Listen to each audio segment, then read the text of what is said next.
തൊഴിലുറപ്പ് പദ്ധതിയിൽ മികച്ച പ്രവർത്തനം കാഴ്ചവെച്ചതിന് കുട്ടമ്പുഴ ഗ്രാമപഞ്ചായത്തിന് അവാർഡ് സമ്മാനിച്ചു. കോതമംഗലം ബ്ലോക്ക് പഞ്ചായത്താണ് അവാർഡ് നൽകിയത്. തൊഴിലുറപ്പ് പദ്ധതിയിൽ ഏറ്റവും കൂടുതൽ തൊഴിൽ ദിനങ്ങൾ സൃഷ്ടിച്ചത് കുട്ടമ്പുഴ ഗ്രാമപഞ്ചായത്താണ്. 1,51,470 തൊഴിൽ ദിനങ്ങളാണ് ഇവിടെ സൃഷ്ടിച്ചത്. 100 തൊഴിൽ ദിനങ്ങൾ ലഭിച്ച 493 കുടുംബങ്ങളും ഇവിടെയുണ്ട്. ബ്ലോക്ക് പഞ്ചായത്ത് പ്രസിഡന്റ് PAM ബഷീറിൽ നിന്ന് ഗ്രാമപഞ്ചായത്ത് പ്രസിഡന്റ് കാന്തി വെള്ളക്കയൻ അവാർഡ് ഏറ്റുവാങ്ങി.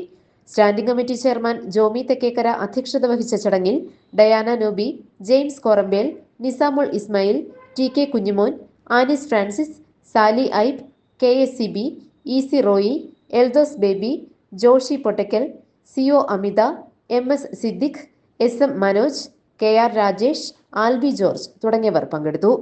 2024-25 വർഷം പദ്ധതിയിൽ ഏകദേശം കോതമംഗലം ബ്ലോക്ക് പഞ്ചായത്ത് പരിധിയിൽ 5,24,000 തൊഴിൽ ദിനങ്ങളാണ് ബ്ലോക്ക് പഞ്ചായത്ത് വഴി നമുക്ക് കൊടുക്കാൻ കഴിഞ്ഞിട്ടുള്ളത്.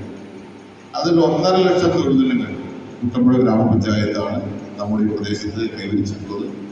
അതോടൊപ്പം തന്നെ ഏറ്റവും കൂടുതൽ പട്ടികജാതി കുടുംബങ്ങളുള്ള കുട്ടമ്പുഴ ഗ്രാമപഞ്ചായത്തിൽ 796 കുടുംബങ്ങൾക്കാണ് നമുക്ക് ST മേഖലയിലുള്ള കുടുംബങ്ങൾക്ക് തൊഴിൽ കൊടുക്കാൻ കഴിഞ്ഞിട്ടുള്ളത്. അതോടൊപ്പം തന്നെ 100 ദിനം തൊഴിൽ പൂർത്തീകരിച്ച കുടുംബങ്ങളുടെ കണക്ക് പരിശോധിക്കുമ്പോൾ 493 കുടുംബങ്ങൾക്ക് കുട്ടമ്പുഴ ഗ്രാമപഞ്ചായത്തിൽ 100 ദിനം തൊഴിൽ കൊടുക്കാൻ കഴിഞ്ഞിട്ടുണ്ട്.